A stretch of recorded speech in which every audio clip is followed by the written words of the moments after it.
하나님 감사합니다.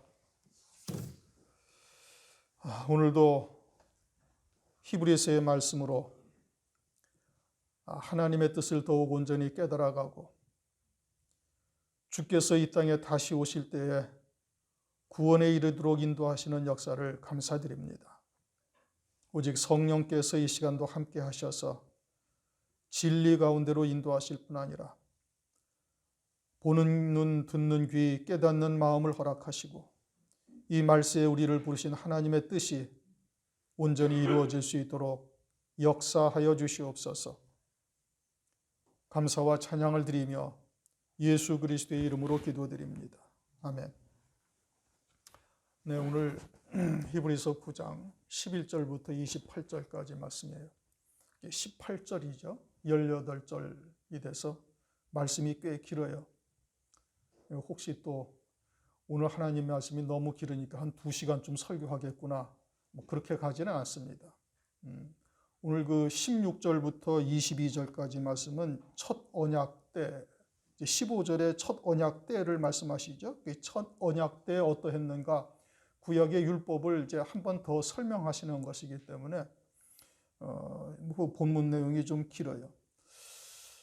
그리고 이제 제가 늘 말씀드리지만은 주일날이든 3일밤 금요일 예배든 오시기 전에 이제 어디를 할지는 대충 다 아시니까 한 번쯤 이게 또는 좀 관심이 더 있으시면, 더 은혜를 받기 원하시면 좀 말씀을 묵상하고 여러 번 읽고 이렇게 오시라고 이제 말씀을 드리는데, 오늘도 말씀이 이제 길으니까 이게 뭔 얘기인지 그 얘기가 그 얘기 같고 또 피 얘기하고 어쩌고 저쩌고 하니까 이게 도대체 무슨 소리인지 어디서부터 어디까지인지를 이제 분별도 못하고 이러고 오면은 오늘 말씀을 들어도 별로 그렇게 딱 와 닿지를 않습니다.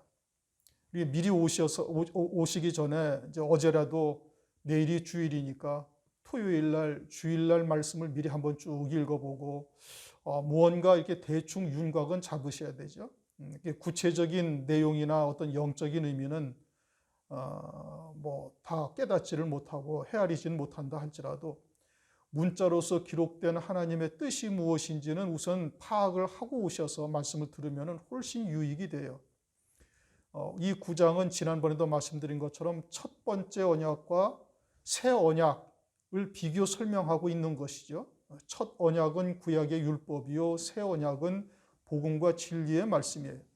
이것의 차이가 어떠한지, 그것을 구약의 율법의 대제사장, 그리고 이제 예수 그리스도, 멜기세덱의 반차를 쫓는 대제사장이신 예수 그리스도를 비교해서 쭉 설명하고 있다 이겁니다. 그러면서 8절에 보면은 이렇게 말씀하시죠. 성령이 이로써 보이신 것은 첫 장막이 서 있을 동안에 성소에 들어가는 길이 아직 나타나지 아니하였다. 그렇게 율법으로는 성소에 들어가는 길이 나타나지 아니하였고, 여기서 성소라는 것은 지성소를 의미하는 겁니다.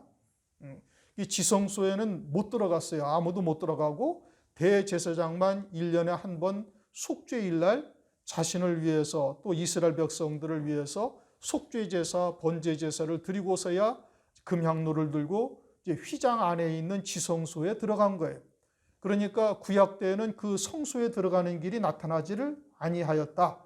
그런데 이제 예수 그리스도께서 십자가에서 죽임당하신 이후에는 성소의 휘장이 위로부터 아래까지 찢어지고 성소에 주님이 단번에 들어가셨다. 지금 12절 말씀이 그거죠.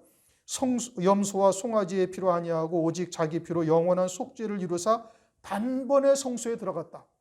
그렇게 구약 때에는 성소에 들어가는 길이 나타나지 아니었고, 이제는 그리스도로 말미암아서 성소에 들어가는 길이 우리에게 열렸어요. 그럼 이제 히브리서 10장 20절에서는 새롭고 산 길이다. 마태복음 27장에서는 51절에 성소의 휘장이 위로부터 아래까지 다 찢어졌다. 그래서 이제는 우리가 하나님의 은혜의 보좌 앞에 하시라도 나갈 수가 있는 거예요. 누구나 다, 그리스도를 믿는 자는 누구나 다 하나님을 아버지라고 그러면서 나갈 수 있게 한 거예요. 이것이 율법과 복음의 차이예요. 율법의 대제사장과 멜기세덱의 반차를 쫓는 대제사장과의 차이란 말씀이에요. 그것을 9장에서 설명하고 있는 거예요. 율법 때는 성소에 들어가는 길이 나타나지 아니하였는데, 이제는 우리가 누구나 그리스도를 믿는 자는 또 하시라도 아무 때라도 하나님에게 나아갈 수 있는 담대하고 새롭고 산 길이 열렸다. 이 차이예요. 또 한 가지는 구절을 보면은 이 장막은 현재까지의 비유니 이에 의지하여 드리는 예물과 제사가 섬기는 자로서 그 양심상 온전케 할 수가 없다. 온전히 하나님을 섬기지 못한다 이 뜻이죠. 온전한 구원에 이를 수가 없다 이겁니다. 무엇으로? 율법으로. 그런데 이제는 예수 그리스도로 말미암아서 11절에 끝에 온전한 장막으로 들어가셨고, 그리고 14절 영원하신 성령으로 말미암아 흠없는 자기를 하나님께 드린 그리스도의 피가 어찌 너희 양심으로 죽인 성실에서 깨끗하게 하고 살아계신 하나님을 섬기게 못하겠느냐. 그전에는 온전한 구원에 이를 수 없었지만 이제는 온전한 장막에 이제는 그리스도로 말미암아 우리가 죄사함을 받았으니 아주 양심으로 하나님을 섬길 수 있게 한다. 구약은 육체를 정결하게 하는 법이고 복음은 영을 깨끗게 하는 거예요. 양심이 무슨 인간의 양심을 말하는 것이 아니고, 우리가 베드로전서 3장 21절에서 세례받은 자라는 것이 뭐냐? 그것은 육체의 더러움을 제하여 버리는 것이 아니라 선한 양심이 하나님을 향하여 찾아가는 것이라 이렇게 말씀하셨죠. 선한 양심이라는 것이 무슨 깨끗한 양심을 말하는 것이 아니라 정결해진 영, 구약의 율법은 육체를 정결하게 하는 것이고 그리스도의 피는 우리의 영, 우리의 생명을 깨끗하게 해서 하나님의 장막, 하나님의 나라에 갈 수 있는 자가 되게 하시는 거예요. 그것을 구약의 율법을 통해서 우리에게 그림자로 보여주셨단 말이에요. 율법을 통해서 피로 제사를 드리고 난 다음에 우리가 정결함을 입었다라는 증거가 뭐죠? 대제사장이 지성소에 갔다 나온 게 이게 정결함을 입었다라는 증거예요. 그것을 통해서 하늘 성소에서도 우리의 영이, 육체가 하나님 나라 가는 거 아니죠? 하나님 나라에는 우리의 영이 가는 곳이요, 우리의 생명의 나라인 거예요. 생명색이죠. 그러니까 이 땅에서 율법을 통해 피로써 우리의 육체가 정결함을 입는 것은 그림자고, 실상은 하나님 나라에 우리 영이 아버지의 장막 안에 들어갈 수가 있고 아버지를 온전한 마음으로 섬길 수 있는 자가 되게 하시는 것을 우리가 확신할 수가 있는 거예요. 그럼 아버지를 온전하게 섬길 수 있는 자가 되어지면 어떻게 되는가? 15절 영원한 기업의 약속을 얻는다 이겁니다. 그렇게 하셔서 우리로 하여금 영생의 기업을 얻을 수 있는 자가 되게 하는 거예요. 그럼 그 영생의 기업을 얻을 수 있는 것이 뭐냐? 이제 그것이 쭉 넘어가서 마지막 절 28절, 이와 같이 그리스도도 많은 사람의 죄를 담당하시려고 단번에 들이신 바 되었고 구원에 이르게 하기 위하여 죄와 상관없이 자기를 바라는 자들에게 두 번째 나타나시리라. 재림하신다는 얘기죠. 재림하실 때 자기를 바라는 자들에게 구원에 이를 수 있도록 하신다 이 뜻인 겁니다. 그러면 우리의 영원한 기업이 무엇을 말하는 거예요? 두 번째 주님이 오실 때 이르게 되어지는 구원, 이것이 영원한 기업이라는 말씀의 초점이에요. 물론 하늘나라에 하나님의 백성들이 가서 자기의 열매 맺은 대로 기업을 누리죠. 영광을 누리죠. 영생을 누리죠. 그러나 지금 히브리서에서 말씀하시는 그 내용의 초점은 첫째 부활을 말씀하고 있는 것이고, 더 좋은 부활, 장자들의 총회요, 그것은 주께서 이 땅에 다시 오실 때 얻게 되어지는 구원을 말씀하고 있는 거예요. 그러니까 지금 말씀의 내용이 요점이 딱 그거예요. 요거는 이 정도는 우리가 구체적으로 그 내용의 그런 어떤 영적인 의미 이런 건 깨닫지 못할지라도 이 문자에 나타난 의미란 말씀이죠. 이 정도는 여러분들도 이제는 이제 읽어서 깨달을 수 있는 자리에 이미 이제 이르렀어요. 만약에 그러하지 못하시면은 그것을 위해서 기도하셔야 됩니다. 거기에 담겨져 있는 영적인 의미나 이런 것은 이제 제가 이제 부연 설명을 해 드릴 수는 있지만, 이 문자에 나타난 요 정도의 하나님의 말씀의 요점이 지금 이게 뭘 말씀하는 거구나. 지금 이제 말씀드렸어요. 첫 번째 장막은 그것은 불완전한 장막이에요. 우리가 하나님의 성소에 들어갈 수가 없었는데 그리스도로 말미암아 이제는 온전한 장막으로 우리가 들어갈 수 있고 하나님 아버지를 누구나 다 담대히 부를 수 있다. 은혜의 보좌 앞에 담대히 나올 수 있게 하셨구나. 이거는 지금 문자에 나와 있는 내용이기 때문에 그냥 보시면 알 수가 있어요. 그렇죠?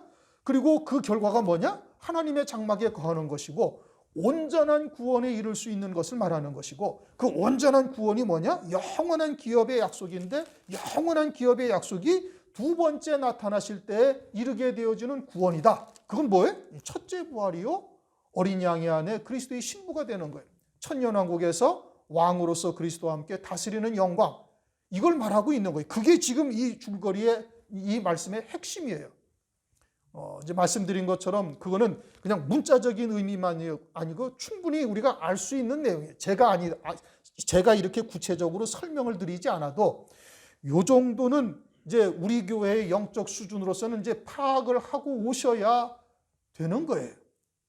그 정도는 되어야 말씀을 듣고 이제 그 안에 담겨져 있는 하나님의 뜻이 무엇이고, 그래서 왜 우리가 이렇게 온전한 구원에 이를 수가 있는 것이고, 이제 여기까지 하나님께서 하나님의 말씀을 어떻게 우리에게 이렇게 아주 세밀하게 또 주밀하게 하나님께서 우리에게 가르치시는구나라는 것을 깨닫게 되는 것이죠. 11절 이제 하나님의 말씀의 뜻이 무엇인지를 이제 살펴보십시다. 11절 그리스도께서 장래 좋은 일의 대제사장으로 오사. 장래 좋은 일은 이제 15절의 영원한 기업의 약속을 말하는 겁니다. 예수 그리스도께서 우리의 중보가 되심으로 새 언약의 중보다. 15절에 그렇게 말씀하고 있죠. 그래서 하나님 아버지의 나라에서 영원한 영광을 누리며 사는 거예요. 율법으로는 그와 같은 성소에 이르는 길도 없을 뿐더러 온전한 장막이 아니니 우리를 온전한 구원에 이를 수가 없었단 말씀이죠. 율법을 행하여서 그에 이를 수 있는 사람은 아무도 없었던 거예요. 하나님께서 우리를 하나님의 백성으로 택하신 이유가 뭐예요? 하늘나라에서 하나님의 나라에서 영원한 기업을 누리면서 영생을 누리게 하시기 위함인 거예요. 그것을 누구로 말미암아 이루신다? 그리스도로 말미암아 이루시는 것을 말씀하고 있는 겁니다. 그래서 그리스도께서 장래 좋은 일의 대제사장으로 오사 손으로 짓지 아니한 곧 이 창조에 속하지 아니한 더 크고 온전한 장막으로 말미암아. 창조에 속한 것은 세상에 있는 물질들이죠. 모세의 성막이나 솔로몬이 지은 성전은 물질로 지은 것이고 이 창조에 속한 것이에요. 그리고 창조에 속하지 아니한 온전한 장막, 즉 하늘에 있는 성소는 이 창조에 속하지 아니하였다라는 뜻이죠. 하늘에 있는 성소, 그럼 하늘에 성소가 있어요? 없단 말씀이에요. 이것은 이미 이제 지난 시간에도 충분히 상고했어요. 계시록 21장 22절에 보면은 새 예루살렘 성 안에 하나님의 성전이 있지 아니한 거예요. 그러니 곧 새 예루살렘 성, 다시 말하면 하나님이 곧 성전이신 것이고, 그러면 이 땅에 있는 성전이라는 것은 우리가 하나님의 지성소에 이르는 길이 어떠한지를 우리에게 설명을 해 주신 거예요. 다시 말하면 그리스도의 형상으로 세워져 가는 길이 어떠한지를 율법을 통해서 구체적으로 우리에게 보여주셨다 이겁니다. 요한복음 2장 19절에도 너희가 이 성전을 헐라 내가 사흘 동안에 일으키리라. 누구를 말씀하시는 거예요? 건물 성전을 헐라고 말씀하는 뜻이 아니라 이제 주님이 몸된 주님의 몸이 곧 성전이시고 주님이 유대인들에 의해서 죽임당할 것이요 3일 만에 부활하셔서 이제 하나님이 되실 것을, 하나님 보좌 우편에 이제 앉으실 것을 말씀하고 있죠. 주님이 곧 성전이라는 뜻이요 하나님이 곧 성전이라는 뜻이고 그것이 온전한 장막이다 이겁니다. 온전한 장막이라는 것은 7장 25절을 보시면은 7장 25절 그러므로 자기를 힘입어 하나님께 나아가는 자들을 온전히 구원하실 수 있으니, 온전한 장막이라는 것은 우리를 온전히 구원하실 수 있다 이런 의미인 거예요. 그런 의미에서의 그 온전함이 구체적으로 무엇이냐, 이것을 이제 12절부터 쭉 설명을 하고 있는 겁니다. 15절까지. 뭘 설명하는 거라고요? 온전한 장막. 온전한 장막이라는 것은 우리를 온전히 구원하실 수 있다라는 뜻이고, 그 온전히 구원하신다는 뜻이 무엇이냐를 이제 쭉 설명하는 것이 12절부터 15절까지다 이런 의미인 겁니다. 12절 염소와 송아지의 피로 아니하고 오직 자기 피로 영원한 속죄를 이루사 단번에 성소에 들어가셨느니라. 영원한 속죄, 즉 온전한 구원의 첫 번째 조건이 뭐예요? 영원한 속죄다 이겁니다. 율법은 죄가 생각날 때마다 가서 제사를 드렸지만 예수 그리스도로 말미암아 영원한 또 단번에 아주 영원한 제사를 드리고 영원히 온전케 하셨다. 히브리서 10장 12절, 히브리서 10장 14절에서 말씀하고 있는 겁니다. 12절, 오직 그리스도는 죄를 위하여 한 영원한 제사를 드리시고, 히브리서 10장 14절, 거룩하게 된 자들을 영원히 온전케 하셨느니라. 그러니 단 한 번의 제물로 영원한 속죄의 구원을 이루셨어요. 그러면서 단번에 성소에 들어가셨다. 율법의 때에는 성소에 들어가는 길이 아직 나타나지 아니하였다. 지금 8절에 우리가 이제 처음에 상고했죠. 성소에 들어가는 길이 율법으로서는 아직 나타나지 아니었었어요. 그러나 예수 그리스도로 말미암아 이제는 단번에 성소에 들어갈 수 있는 은혜를 우리가 입게 된 것이죠. 그래서 마태복음 27장 51절에 성소가 위로부터 아래로 찢어졌다 말씀하셨고, 히브리서 10장 19절에서 20절, 그러므로 형제들아 우리가 예수의 피를 힘입어 성소에 들어갈 담력을 얻었나니 그 길은 우리를 위하여 휘장 가운데로 열어놓으신 새롭고 산 길이요 휘장은 곧 저의 육체니라. 주님의 몸이 피 흘리고 죽임당하심으로 말미암아 휘장이 찢겨져서 이제는 성소로 들어가는 새롭고 산 길이 우리에게 열렸죠. 그러면서 이제 9장 10절에도 보면은 끝에 육체의 예법만 되어 개혁할 때까지 맡겨둔 것이니라 이렇게 말씀하시죠. 개혁할 때까지 맡겨둔 것이라는 의미는 애시당초부터 그리스도 안에서 구속하실 뜻을 하나님께서 정하셨고, 그 그리스도 안에서 구속하실 뜻을 위해서 율법을 하나님께서 주신 거예요. 율법을 주시고 하다 아니 되니까 그리스도께서 오셔서 희생되신 것이 아니다, 이런 의미죠. 개혁할 때까지 맡겨두신 것이다. 그러니 그러한 하나님의 사랑, 하나님의 은혜를 더욱 깊이 체험하는 것이어야 되는 겁니다. 13절, 염소와 황소의 피와 및 암송아지의 죄로 부정한 자에게 뿌려 그 육체를 정결하게 하여 거룩하게 하거든. 율법은 우리의 육체를 정결하게 했죠. 짐승의 피로도 잠시 동안 입고 있는 육체를 정결하게 하셔서 우리가 거룩함을 입을 수가 있었던 거예요. 그 증거가 대제사장이 지성소에 들어갔다 나오는 것으로 우리에게 보여주신 겁니다. 그것은 그림자죠. 그리고서는 그리스도 안에서 이제 창세전부터 그리스도 안에서 구속하실 뜻을 정하셨는데, 그리스도 안에서 우리는 어디까지 들어가요? 하나님의 은혜의 보좌 앞에 담대히 나갈 수 있도록 은총을 베푸신 것을 알 수가 있는 거예요. 무엇을 통해서? 율법을 통해서 하는 거예요. 율법은 우리의 육체를 정결하게 하는 것이고, 그리스도는 우리의 영, 우리의 생명을 깨끗게 하셔서 우리의 양심상 하나님을 섬기는 일에 조금 더 부족함이 없게 하시는 것이다. 그것을 율법을 통해서 우리에게 그림자로 보여주신 것이다. 14절, 하물며 영원하신 성령으로 말미암아 흠없는 자기를 하나님께 드린 그리스도의 피가 어찌 너희 양심으로 죽은 행실에서 깨끗하게 하고 살아계신 하나님을 섬기게 못하겠느냐. 이제 중간에 수식어들은 다 빼고 요점은 뭐냐? 그리스도의 피가 우리의 영을 깨끗하게 하셔서 살아계신 하나님, 살아계신 하나님은 영원한 생명으로 계신 하나님이다, 이런 의미죠. 그러니 우리가 영이 깨끗함을 입어서 살아계신 하나님을 능히 섬길 수 있는 자가 되게 하신다, 이런 의미인 겁니다. 베드로전서 3장 21절에도 육체의 더러움을, 세례라는 것이 육체의 더러움을 제하는 것이 아니라 선한 양심이 하나님을 향하여 찾아가는 것이다. 그러니 선한 양심이라는 것이 인간의 양심을 말하는 것이 아니고 새 피조물로서의 양심, 다시 말하면 영을 말하는 거예요. 영. 우리의 영으로서 하나님을 능히 섬길 수 있도록 하신다, 이런 의미인 겁니다. 하나님의 나라는 물질 세계가 아니죠. 영의 세계요, 생명의 세계예요.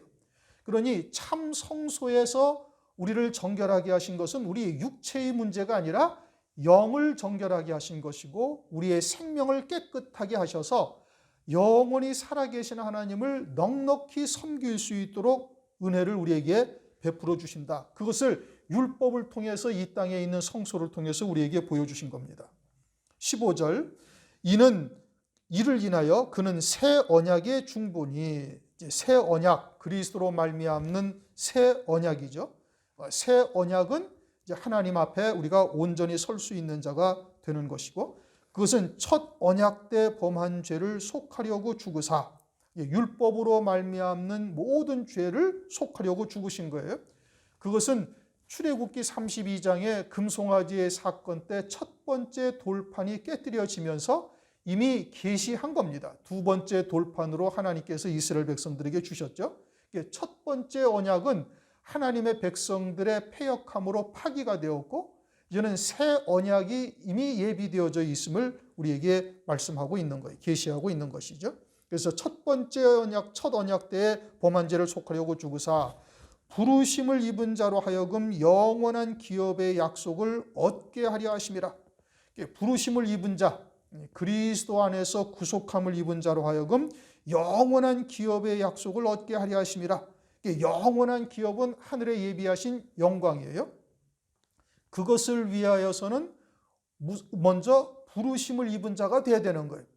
하나님의 백성이라 할지라도 부르심을 입어서 의롭다 함을 받아야 되고, 의롭다 함을 받은 자들 가운데 하나님께서 영화롭게 하신다. 로마서 8장 30절 말씀하시죠. 부르신 그들을 또한 의롭다 하시고 의롭다 하신 그들을 또한 영화롭게 하셨다라고 말씀하고 있어요. 그러니 부르심을 입은 자가 다 의롭게 되는 것은 아니고, 또 의롭다 함을 입은 자들이 다 영화롭게 되는 것은 아니에요. 무슨 얘기인지 이해가 되시죠? 부르심을 예수를 믿었다 해서 다 의로운 자가 되는 것은 아니에요. 세례받은 자여야만 되는 거예요. 육으로 사는 자는 의롭다 함을 못 받는 거예요. 의롭다 함을 받은 자 가운데서도 영화롭게 함을 받는데, 그 영화롭게 함을 입는 것도 차이가 있단 말씀이에요. 해와 같은 영광도 있고 달과 같은 영광도 있고 별과 같은 영광이 또 있는 거예요. 그러니까 우선은 부르심을 입어야 돼요. 부르심을 입어야 되는 것은 그리스도의 이름으로 부름을 입어서 의롭다함을 받아야 되는데, 그 의롭다함을 받는 것은 세례받은 자여야 되는 거예요. 그래서 산자가 되어져야 살아계신 하나님의 백성이 되고, 산자로서 살아계신 하나님의 백성이 된 자들에게 말씀을 통해서 영화롭게 세워가시는 거예요. 성화의 과정을 거친단 말이에요. 이거는 이제 더 설명을 안 드려도 충분히 아시리라고 믿습니다. 이거는 아주 기본 중에 기본인 것이니까 이것은 우리 교회에서는 더 이상 설명을 안 드려도 알죠. 그러니 먼저는 어떻게 돼? 부르심을 입어야 되고, 부르심을 입고 의롭다 하심을 입어야 되고, 그것은 산자인 겁니다. 새 피조물이 된 자, 세례받은 자, 그들로 하나님께서 영화롭게 하시는데, 그 영화롭게 하신 것이 뭐예요? 이제 영원한 기업을 얻는 거예요. 그런데 그 영원한 기업을 얻는 것에 오늘 말씀의 초점은 이미 서두에 말씀하신 것처럼 마지막 28절, 그 구원을 이루시기 위해서 두 번째 나타나시는 것. 그러게 두 번째 나타나실 때, 죄와 상관없이 두 번째 나타나실 때 누리는 구원. 요게 영원한 기업의 약속이라는 말씀이에요. 요게 말씀의 초점인 거예요. 그러면 주님이 두 번째 나타나신다? 재림하실 때 누가 구원을 받는 거예요? 이 첫째 부활의 영광 외에는 없어요. 그것만 말씀하고 있는 겁니다. 그러니까 히브리서가 애시당초 어떤 사람들에게 준 거예요? 히브리인들에게. 히브리인들로 하여금 히브리인 중에 히브리인이 되게 하기 위해서 주신 거예요. 히브리인 가운데 히브리라는 것은 더 좋은 부활을 받는, 영광을 받는 자, 그리고 장자들의 총회에 참여하는 자, 이게 히브리인 가운데 히브리인인 거예요. 그것을 지금 영원한 기업의 약속을 말씀하시고, 이 영원한 기업의 약속이 뭐냐? 그것을 이제 28절에 말씀하시기를 두 번째 나타나실 때에 얻게 되어지는 구원, 이거를 말씀하고 있는 겁니다. 그런데 이제 14절로 다시 올라가서 지금 핵심이 말씀하시는 말씀의 초점이 무엇인가를 먼저 설명을 드린 거예요. 이제 14절을 다시 한번 읽어보십시다. 하물며 영원하신 성령으로 말미암아 흠없는 자기를 하나님께 드린 그리스도의 피가 어찌 너희 양심으로 죽은 행실에서 깨끗하게 하고 살아계신 하나님을 섬기게 못하겠느냐. 자, 이제 예수 그리스도의 피를, 다시 말하면 예수 그리스도께서 십자가 위에서 희생제물이 되신 것이 무엇으로 인함이다? 성령으로 말미암아 그와 같은 하나님의 뜻을 이루신 거예요. 그러니 예수님은 성령으로 잉태하셨죠.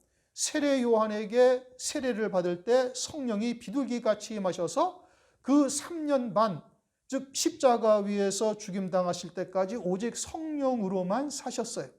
그래서 아버지의 뜻이 무엇인지를 우리에게 말씀하시며 아버지의 뜻을 이루기 위해 당신의 목숨까지도 기꺼이 들이신 거예요. 버릴 권세로 버리시고 다시 얻을 권세로 다시 얻으셨어요.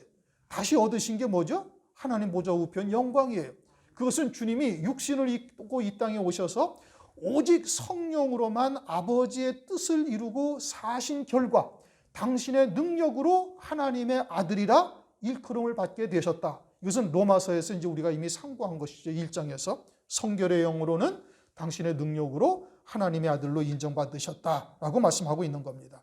그렇게 영원하신 성령으로 말미암아 하나님의 아들의 기업, 하나님 보좌 우편 영광 중에 이르게 되어지는 그 기업을 받으신 것이고, 그것은 앞서 가신 그리스도를 통해서 우리에게 영원한 기업의 약속을 받은 우리들로 하여금 어떻게 이 땅에서 살아야 되는가를 그림자로 보여주셨다, 이 뜻인 겁니다.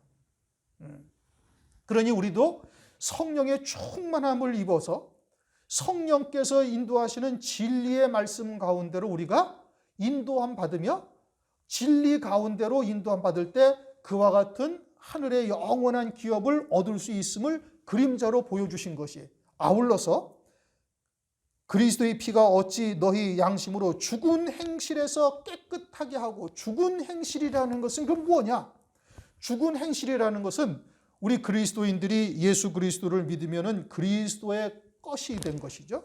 그 의미는 뭐냐? 우리의 육체는 예수님이 2000년 전에 십자가 위에서 죽임당하실 때 내가 죽은 것임을 믿는 거예요. 예수님이 죄가 있어서 달리신 것이 아니라 나의 죄가 달린 것이요, 나의 육체가 예수님과 함께 십자가 위에 죽었음을 우리가 믿음으로 받는 것이고, 이제는 내 생각이나 또는 내 의지 또는 내 정과 욕심을 온전히 십자가에 못 박은 자가 되어져서 주님의 뜻을 위하여 사는 자로 바뀌어진 것이죠. 이게 새 피조물이다 이겁니다. 그런데 예수와 함께 죽었어야 할 육체가 여전히 죽지 아니하고 하나님의 말씀보다 자기의 이성 또는 세상의 논리, 어떤 윤리 도덕 이런 것이 앞서 행하는 자, 그런 것으로 살고 있는 자가 되어지면 그것은 하나님의 말씀을 믿는 믿음으로 사는 자가 아니고 새 피조물로 사는 자가 아니고 옛 사람으로 사는 자요, 그건 죽었어야 할 육체가 우선이 되어져서 살고 있는 거예요. 이게 죽은 행실이에요. 육으로 사는 자죠, 한마디로 말하면. 그러니까 하나님의 말씀을 그냥 그대로 받아야 되는데 그러지 아니하고 자기의 이성적인 판단으로 판단을 해서 옳다 생각되는 것은 쫓고, 손해가 좀 덜 난다라고 생각하는 것은 쫓고, 이런 식으로 말씀을 쫓는 것은 그것은 육으로 쫓는 것이지 하나님의 말씀을 믿는 믿음으로 사는 것이 아니에요. 신앙의 행위가 똑같이 나타나죠.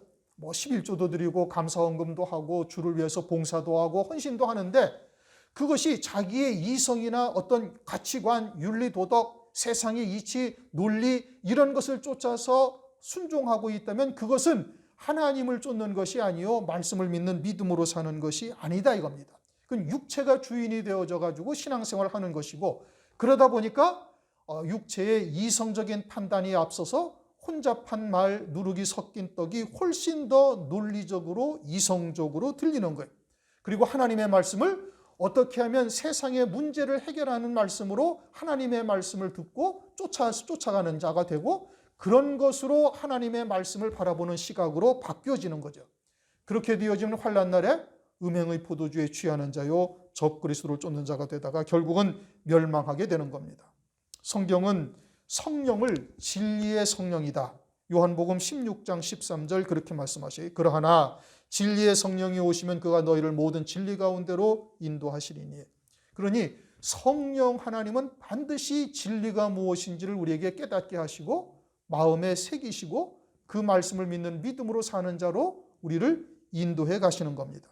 그러면 혼잡한 말, 세상의 문제를 해결하기 위한 방편으로서의 하나님의 말씀을 보는 것, 또는 인격의 도야나 어떤 윤리 도덕적인 차원에서 하나님의 말씀을 보는 것은 그것은 하나님의 말씀을 믿는 믿음으로 사는 것이 아니요 성령의 인도하심을 받고 있는 것이 절대 아니다 이겁니다. 그러면 뭐의 인도함을 받고 있는 거예요? 그건 악한 영의 인도함을 받고 있는 거예요. 그런데 다 성령이라고 이야기를 하는 겁니다. 예수님 당시에 유대인들이 왜 예수님을 맞이하지 못했어요? 사람의 계명으로 하나님의 말씀을 잘못 해석하고 있었기 때문에 그러는 거예요. 그러니까 자기들이 알고 있는 하나님과는 전혀 다른 하나님이신 거예요. 그러니 하나님이 육신을 입고 오셨는데 영접할 수가 없는 거죠. 그래서 하나님의 이름으로 십자가에 못 박아 죽이는 역사가 나타난 것이고, 그러면 오늘날 이와 같은 혼잡한 말씀, 또 어떤 이성적인 판단과 같은 것으로 하나님의 말씀을 보고 있는 자들은 장차 적그리스도 짐승표를 받고 그를 경배하는 자가 되지 아니할 수가 없고 결국은 또다시 재림하시는 그리스도를 대적하는 자가 되는 겁니다. 그러므로 우리가 선한 양심으로 하나님을 섬긴다. 무엇으로 말미암아? 성령으로 말미암아. 그러니 철저히 자기가 부정되어져야 된다는 뜻인 겁니다. 죽은 행실에서 깨끗하게 하고, 그러니 자기의 십자가를 반드시 져야 할 뿐 아니라 오직 성령의 인도하심을 따라야만 영원한 기업을 얻는 자가 된다. 이것을 이제 14절에서 말씀하고 있는 겁니다. 15절 말씀을 드렸죠. 16절부터 22절까지는 지금 15절에 첫 언약 때 범한 죄를 이제 쭉 설명을 하고 있는 겁니다. 16절, 유언은 유언한 자가 죽어야 되나니 유언은 그 사람이 죽은 후에야 견고한즉 유언한 자가 살았을 때에는 언제든지 효력이 없느니라. 이건 이제 상식과 같은 말씀이죠. 유언한 자가 살아 있으면 언제든지 말을 바꿀 수가 있으니까 그 유언이 효력이 없어요. 유언한 자가 죽어야만 그 유언이 이제 더 이상 변하지 않는다는 말씀이죠. 이제 그리스도께서 우리에게 하신 말씀이, 그리스도께서 지금도 살아계시다면은 하나님의 말씀을 다시 번복할 수가 있는데 이제는 하나님의 말씀을 다시 번복할 수가 없으니 이 말씀은 영원한 말씀이 된 거예요. 영원한 하나님의 언약이 된 거예요. 그러면 주께서 재림하실 때 이루게 되어지는 구원도 이제는 아주 절대 변할 수 없는, 변개할 수 없는 하나님의 완벽한 약속이 됐다 이겁니다. 이제 그러면서 이제 18절, 구약의 율법이 피로써 정결하게 되었다. 피로써 정결하게 되었다. 이거는 뭐 이제 수도 없이 설명을 드린 겁니다. 22절, 율법을 쫓아 거의 모든 물건이 피로써 정결됩니다. 자, 이제 여기서 22절 한번 읽어보세요. 율법을 쫓아 거의 모든 물건이, 그게 모든 것이 정결하게 된다는 거예요? 그렇지 않다는 뜻이? 그렇지 않은 거예요. 그러면 율법을 쫓아 거의 모든 물건이 정결하게 돼요. 그럼 안 되는 게 있다는 뜻이죠. 그렇죠? 안 되는 게 뭐예요? 우리의 영, 우리의 생명, 하나님의 생명, 영원한 생명은 짐승의 피로써 정결함을 받을 수가 없다 이겁니다. 그래서 이제 뒤에 하늘에 있는 것들은 더 좋은 것으로 이제 해야 된다라고 뒤에 나오는 겁니다. 23절 더 설명을 안 드려도 그것은 우리가 이제 충분히 말씀을 드렸어요. 레위기 17장 11절, 육체의 생명은 피에 있음이라 내가 이 피를 너희에게 주어 단에 뿌려 너희의 생명을 위하여 속하게 하였나니 생명이 피에 있으므로 피가 죄를 속하느니라. 율법에서 피로써 단 뿔에 바르고 휘장에 뿌리는 이유는 피로써 속죄가 되기 때문에 그래요. 왜냐? 피는 곧 생명이기 때문에. 우리의 죄는 생명으로 갚아야 되는 것이죠. 죄의 싹은 사망이란 말씀입니다. 더 설명 안 드려도 아시죠? 죄의 싹은 사망이니 우리가 생명으로 갚아야 되는데 피가 생명이니 피로써 속죄를 한다, 이런 의미예요. 그래서 율법을 통해서 그것을 우리에게 보여주신 것이고, 23절 그러므로 하늘에 있는 것들의 모형은 이런 것들로서 정결케 하려 할 필요가 있었으나, 즉 하늘에 있는 것들의 모형은 세상에 있는 성막, 그리고 잠시 있다 사라질 육체, 이런 것들은 이 짐승의 피로써 정결할 필요가 있었다 이겁니다. 하늘에 있는 그것들은 이런 것들보다 더 좋은 제물을 하지라. 그럼 하늘에 있는 것은 뭐가 있어요? 하나님의 나라는 영의 세계예요. 아들의 영들이 그곳에 있고 그 안에 하나님의 생명이 있단 말이에요. 그것은 물질 세계가 아니죠. 영의 세계란 말이에요. 그러면 이 땅에 있는 물질 세계에 있는 것들이 그 짐승의 피로써 정결함을 입었다라는 것이 우리에게 입증이 됐잖아요. 그처럼 하늘에 있는 그 영과 또는 그 영원한 생명은 하늘에 있는 온전한 장막으로서 정결함을 입을 수 있다는 것에 대한 표징이다 이겁니다. 하늘에서의 속죄는 영의 속죄이죠. 요한복음 4장 24절 하나님은 영이시니 이렇게 말씀하셔요. 그러면 예수님도 영이셔요. 하나님이시기 때문에 영이 육체를 입고 이 땅에 오셔서 피 흘려 우리의 육체에 속한 모든 죄를 속죄 구원하셨고 아울러 참 성소인 하늘의 성소에 들어가셔서 영을 온전케 하신 거예요. 영을 온전케 하시기 위해서 주님의 영이 그리스도의 영이 지옥의 형벌까지 우리를 대신 받으셔서 우리로 하여금 육과 영이 온전함을 입을 수 있게 하셨다 이겁니다. 그게 온전한 구원이에요. 온전한 장막에서 이루신 그리스도로 말미암은 구원이에요. 짐승의 피가 우리의 영을 깨끗하게 할 수가 있어요? 없어요? 못하죠. 그러나 하나님의 나라는 영의 세계요 생명의 세계인데 그것은 하나님이 영이시고 영이신 하나님이 육체를 입고 이 땅에 오셔서 피 흘려서 하나님의 아들의 영들이 육체를 입고 이 땅에 와서 지은 죄들을 육체의 피로써 정결케 하실 뿐 아니라 영으로서 그리스도께서 하나님이시니 영으로서 우리의 영이 받아야 할 지옥의 형벌까지 대신 다 받으셨어요. 그래서 대속 대형하셨다 이렇게 말씀을 하죠. 그러므로 우리가 하나님 아버지를 온전히 섬길 수 있게 하신 거예요. 그게 온전한 장막이다. 온전한 구원이다. 이런 의미인 겁니다. 그래서 그리스도로 말미암아 우리가 하나님의 은혜의 보좌 앞에 담대히 나갈 수 있다. 이것을 휘장이 쫙 찢어짐으로 위로부터 아래로 쭉 찢어짐으로 그것으로 우리에게 입증하신 것이고 오늘날 우리가 하나님의 은혜의 보좌 앞에 나와서 하나님을 아버지라 부르며 예배를 드릴 수 있잖아요.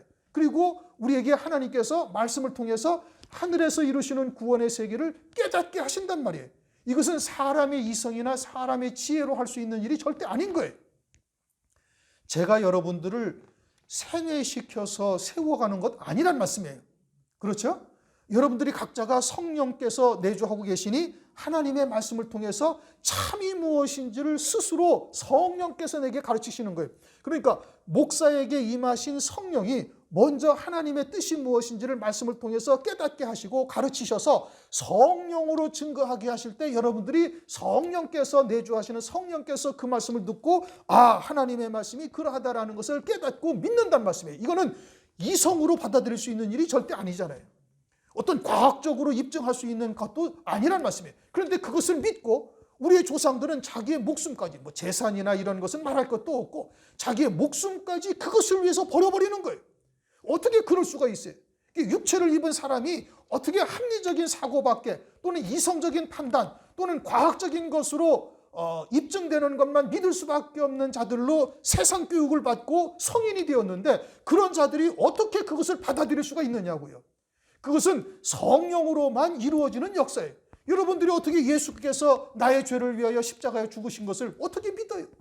2000년 전에 죽었는데 내 이름을 거기다 딱 써놓고 내가 아무개를 위해서 십자가에서 죽노라 그래놓고 사진 찍어서 여러분들에게 보여주셨습니까? 아니란 말씀이에요. 그런데 우리는 그것을 믿고 하나님 앞에 담대히 나올 뿐 아니라 마귀의 죄와 사망의 권세로 우리를 갖다가 계속 공략하는 것을 아주 가볍게 딱 물리치고 담담하게 하나님 앞에 나올 수가 있잖아요. 어떻게 그럴 수가 있느냐고요.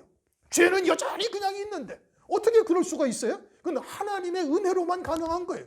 마찬가지로 그리스도로 말미암아 그와 같이 하나님의 온전한 장막에 딱 들어갈 수 있도록 은총을 베푸셨다라는 것을 깨닫게 하시는 거예요. 그 온전한 장막은 그렇게 온전한 구원, 하나님 안에 거하는 자가 우선 되게 하시고 그리고서는 그리스도께서 두 번째 나타나실 때 이루시는 구원에 이르게 하기 위해서 우리에게 은혜를 베풀고 계시다 이런 의미인 겁니다. 이해가 되셨어요? 그렇게 해서 하늘에 있는 것들 이것이 무엇을 의미하는지를 우리가 잘 생각을 하셔야 되는 겁니다. 하늘에 있는 것들은 더 온전한 것으로 하나님께서 좋은 제물로 하셨다. 이게 무엇이에요? 하나님이 영이신데 하나님의 영이 육체를 입고 오셔서 우리의 육체를 입은 우리들의 죄뿐만 아니라 우리의 영이 받아야 할 지옥의 형벌까지도 대신 받으셔서 온전한 구원을 이루신 역사를 말씀하고 있다. 그 뜻인 겁니다. 24절, 그리스도께서 참것의 그림자인 손으로 만든 성소에 들어가지 아니하시고 오직 참 하늘에 들어가사 이제 우리를 위하여 하나님 앞에 나타나시고 참것의 성소에 들어가셨다. 땅의 것에 들어가지 아니하셨다 이거죠. 그래서 그 증거로 휘장이 위로부터 아래까지 찢어진 것을 우리에게 말씀하셨고, 그리고 히브리서 10장 20절 휘장 가운데로 열어놓으신 새롭고 산 길로 이제 우리를 인도하신 역사를 이제 말씀하고 있는 겁니다. 25절, 대제사장이 해마다 다른 것의 피로써 성소에 들어가는 것 같이 자주 자기를 드리려고 아니하실지니, 하늘의 성소에 단번에 들어가셔서 구원을 이루셨죠. 그러니까 이 땅에서의 자주 드리실 필요가 전혀 없으시다. 그리하면 그가 세상을 창조할 때부터 자주 고난을 받았어야 할 것이로되, 이 땅에 있는 성소가 참 것이라면 자주 고난을 받으셨어야 할 터인데, 땅에 있는 것이 참이 아니라 그것은 그림자고 참은 하늘에 있는 것이죠. 그래서 단번에 온전한 제물로 주님께서 이제 되신 것이고, 이제 자기를 단번에 제사를 드려 죄를 없게 하시려고 세상 끝에 나타나셨느니라. 세상 끝에 나타나셨다. 말세죠. 주의 초림이 곧 말세이고 오늘날은 이제 말세 지말이다. 27절, 한 번 죽는 것은 사람에게 정하신 것이요. 창세기 3장 19절, 너는 흙이니 흙으로 돌아가라. 그렇게 말씀하신 대로 흙으로 돌아가죠. 육체를 입고 있는 사람 가운데 죽지 아니하는 자는 아무도 없어요. 그런데 죽은 후에는 뭐가 있다? 심판이 있다라고 말씀하고 있는 겁니다. 베드로전서 1장 24절, 모든 육체는 풀과 같고 그 모든 영광이 풀의 꽃과 같으니 풀은 마르고 꽃은 땅에 떨어지되 꽃은 떨어지되. 야고보서 4장 14절, 너희 생명이 무엇이뇨? 너희는 잠깐 보이다가 없어지는 안개니라. 이제 젊은 친구들은 이 말씀이 잘 이해가 안 되죠. 그러나 이제 나이 먹고 보면은 아주 딱 맞는 말씀이에요. 그냥 날아가나이다. 신속히간이 날아가나이다. 시편 90편 10절 말씀 그렇게 말씀하고 있죠. 그러니 잠깐 보이다가 사라질 안개와 같은 것에 우리의 마음을 두고 그것을 위해서 사는 자가 될 것인지, 아니면 영원한 세계를 바라보면서 그리스도의 은혜 안에서 영생을 바라보며 믿음으로 살 것인지, 이제 이것은 우리 각자가 알아서 해야 할 몫인 거예요. 이 땅에 있는 그리스도인들이 육을 위해서 사는 자가 있고 영을 위해서 사는 자가 있고 딱 두 종류가 있어요. 어느 것으로 살 것인지는 각자가 알아서 할 일이고, 영으로 사는 자는 새 피조물이 되어 영으로 사는 자는 죽어도 살겠고 살아서 믿는 자는 영원히 죽지 아니하리라 하신 말씀대로 이루어져 가는 겁니다. 그래서 선을 행한 자는 생명의 부활로, 악을 행했다라는 것은 살인죄를 짓고 간음을 하고 도적질을 했다 이것이 아니고 믿음으로 살지 아니한 모든 것이 다 악이에요. 악을 행한 자는 심판의 부활로 나올 것을 요한복음 5장 39절인가에서 말씀하고 있죠. 그래서 한 번 죽는 것은 사람에게 정하신 것이요 그 후에는 심판이 있으리니, 무엇을 심판하여? 하나님의 자녀로서 하나님으로부터 받은 은혜에 합당한 믿음의 열매를 맺고 살았는지를 심판하시는 거예요. 육으로 살았는지 영원한 생명으로 살았는지 그것을 하나님께서 심판하는 것이지요. 디모데후서 4장 1절 보면은 산 자와 죽은 자를 심판하실 그리스도라고 말씀하고 있어요. 여기서 산 자라는 것은 영원한 생명으로 산 자, 죽은 자라는 것은 그리스도와 함께 죽었어야 할 육신으로 산 자, 이게 죽은 자인 겁니다. 그것을 하나님께서 심판하신다. 어떠한 생명으로 살았는지를 심판하시는 것이죠. 28절, 이와 같이 그리스도도 많은 사람의 죄를 담당하시려고 단번에 들이신 바 되셨고, 많은 사람의 죄, 즉 심판의 날 택한 백성들의 죄를 주님께서 다 담당하신 거예요. 주님께서 우리의 죄를 위해서 십자가 위에서 죽으신 것은 무엇을 위함이냐? 고린도후서 5장 15절, 저가 모든 사람을 대신하여 죽으심은 산자들로 하여금 다시는 저희 자신을 위하여 살지 않고 오직 저희를 대신하여 죽었다가 다시 사신 자를 위하여 살게 하려 함이니라. 무엇을 위해서 살게 하려 함이라? 그리스도를 위하여 살게 하려 함이라. 그럼 그리스도를 위하여 산다는 것이 뭐냐? 하나님의 말씀을 믿는 믿음으로 사는 것이고, 그것이 곧 우리에게 영생의 열매가 되게 하시기 위한 것이죠. 그래서 이와 같이 그리스도도 많은 사람의 죄를 담당하시려고 단번에 들이심 받으셨고, 구원에 이르게 하기 위하여, 이 구원이라는 것은 두 번째 나타나실 때 이르는 구원을 말하는 거예요. 재림하실 때의 구원, 백보자 심판 뒤에서 받게 되어질 영생, 그걸 말하는 것이 아니고 두 번째 나타나실 때의 구원에 이르게 하기 위하여 주님께서 이제 역사를 하신 겁니다. 은혜를 베푸신 것이죠. 그래서 구원에 이르기 위하여 죄와 상관없이 자기를 바라는 자들에게 두 번째 나타나시리라. 자기를 바라는 자들, 그것은 주의 재림을 소망하는 자들인 겁니다. 주의 재림을 소망하는 자들은 그리스도 안에 있는 자들이요, 그들은 이미 그리스도로 말미암아 죄 사함의 구속을 받은 자들이에요. 그러니까 죄와 상관이 없이 두 번째 나타나신다, 이런 의미인 겁니다. 그러면 죄와 상관이 있는 자들은 주님이 두 번째 나타나실 때 존재할 수가 있어요, 없어요? 없지요. 그것은 구약의 성막을 통해서도 우리에게 보여주신 겁니다. 죄에 있는 자는 가까이 가면 죽는 거예요. 그러니까 주님이 이 땅에 다시 오실 때 이 땅에 죄에 있는 자들은 있을 수가 있어요, 없어요? 없단 말씀이에요. 그러니까 적그리스도와 그의 야합한 군대들은 다 진멸당할 것이고, 음녀교회, 이것은 히브리서 6장 보면은 한 번 비침을 얻고 또 성령에 참여한 바 되었다가 다시 타락한 자들은 회개할 수가 없다라고 성경에서 말씀하고 있죠. 음녀교회가 된 자들도 두 번째 나타나실 때 존재할 수가 있어요, 없어요? 없단 말씀이에요. 그러니까 그들은 그리스도 앞에서 전부 다 진멸당할 것을 요한계시록 19장에서 말씀하고 있어요. 그러니까 두 번째 나타나실 때 죄와 상관이 없이 나타나신다. 그들은 이미 다 그리스도로 말미암아 죄 사함을 받은 자들이요, 첫째 부활의 영광을 입는 자들. 이제 그리고서는 이제 휴거된 자들이 또 있죠. 짐승표를 받지 아니하고, 그들도 역시 마찬가지로 그리스도 안에서 죄 사함을 받은 자들이니 죄와 상관이 없이 자기를 바라는 자들에게 두 번째 나타나신다라고 말씀하고 있는 겁니다. 자기를 바라는 자들, 주의 재림을 소망하는 자들이죠. 구체적으로 말하면 그저 막연히 하나님의 나라, 하늘나라를 바라보고 이야기한다고 해서 다 하나님의 온전한 백성이냐, 이러한 하나님의 말씀에 해당되어지는 자들이냐, 절대 그렇지가 아니한 겁니다. 두 번째 나타나실 때 거기에 해당되어지는 자들을 말씀하고 있는 거예요. 고린도전서 16장 22절을 보면은 마라나타, 주께서 곧 임하신다, 이렇게 그리스도인들끼리 서로 인사를 했어요.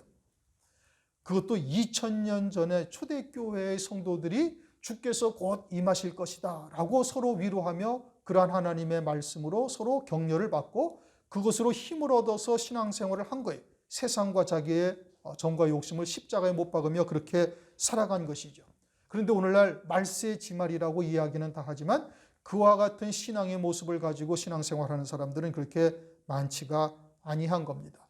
그러므로 자기를 바라는 자들이라는 것은 그와 같이 주의 재림을 소망하며 믿음으로 사는 자들을 구체적으로 말씀하시는 것이고, 그들이 부르심을 입은 자들이요, 의롭다 함을 받은 자들이요, 그 가운데 영화롭게 하시는 역사의 은총을 입은 자들이 된 것을 말씀하고 있는 거예요. 그래서 더 좋은 부활, 장자들의 총회, 어린 양의 아내의 신부에까지 이르게 되어졌음을 말씀하고 있는 것이죠. 그러한 하나님의 말씀으로 오늘날 세우시고 있는 때인 겁니다. 신명기 8장 2절 3절을 보면은 하나님께서 너희 열조도 알지 못하던 만나를 내게 먹이시고 때로는 물 없는 곳으로 또는 험한 길로 인도하시는 이유가 뭐냐? 그것은 하나님의 입에서 나오는 말씀으로만 사는 자 되게 하시기 위함이다, 이렇게 말씀하셔요. 거기에다가 오늘날은 말세지말이요, 때에 따른 말씀, 때에 따른 양식이 있다라는 것을 성경에서 말씀하고 있죠. 그러한 하나님의 말씀을 믿는 믿음으로만 사는 자가 되어야 할 것이고, 그러한 하나님의 말씀이 아구까지 채워져서 오직 그리스도로만 사는 자 되는 은혜가 임하여야 되는 겁니다.